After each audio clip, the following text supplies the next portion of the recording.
Stéphane Bern qui nous rapporte que Brigitte Macron est rentrée très en colère de l'Élysée après cette phrase. Qui c'est cette Joséphine? Moi qui croyais être la seule dans la vie d'Emmanuel.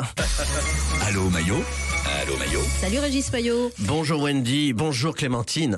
Bonjour. Le vrai faux courrier des auditeurs, il est copieux, vous l'ouvrez encore pour nous à midi. Exactement, j'ai beaucoup de courriers ce matin. On commence par une lettre d'Élodie Matt qui m'écrit, cher monsieur Maillot, j'aime beaucoup ce que vous faites. Arrêtez de me flatter, j'adore ça. Qu'est-ce que vous avez regardé hier à la télévision, cher monsieur Maillot? Eh bien écoutez, j'ai regardé une émission où des gens de la même équipe faisaient semblant d'être unis devant les caméras et se trahissaient en coulisses. Koh-Lanta? Non, pas Koh-Lanta, le débat Les Républicains, évidemment. Vivement la finale. L'épreuve du poteau avec Éric Ciotti sur les épaules de Xavier Bertrand, ça va être formidable. C'est samedi, soyez pas impatients. Hier au Panthéon, Emmanuel Macron a déclaré... Ma France, c'est Joséphine. Oh, c'est beau. Énormément de réactions. Mimi Mati s'est dit très touchée par l'hommage du président de la République au personnage qu'elle incarne depuis 20 ans sur TF1. On s'est trompé. Est-ce que quelqu'un peut lui expliquer la méprise? Je suis désolé.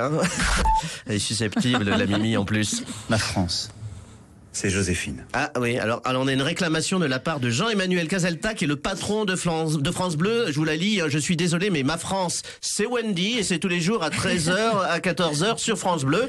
Merci à Régis Maillot, qui est le garant de la bonne moralité de cette émission, de rétablir la vérité sur l'antenne pour nos auditeurs. Mais ça sera fait, monsieur le directeur, je suis incorruptible, jamais je me ferai récupérer par les politiques. Évidemment. Sauf évidemment si c'est mieux payé. Moment, il faut être pragmatique dans la vie. C'est parti. Ma France. C'est Joséphine. Écoutez, il y a Stéphane Bern qui réagit. Il fait Éline Renaud, j'ai de la crotte. Alors pas de compétition mémorielle. En plus, la condition pour entrer au Panthéon, c'est d'avoir les pieds devant. Alors c'est pas encore le cas. Stéphane Bern qui nous rapporte que Brigitte Macron est rentrée très en colère de l'Élysée après cette phrase. Qui c'est cette Joséphine? Moi qui croyais être la seule dans la vie d'Emmanuel.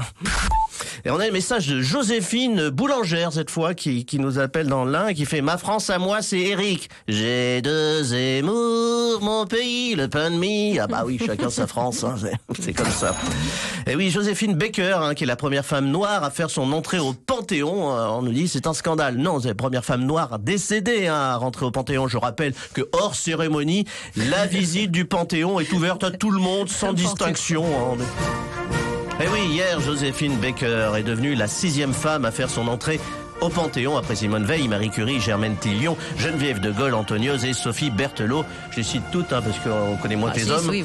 6 femmes sur 75 pensionnaires. La question que tout le monde se pose, pourquoi y a-t-il si peu de femmes au Panthéon? Bon, j'ai la réponse d'Éric Zemmour, parce qu'elle le mérite moins.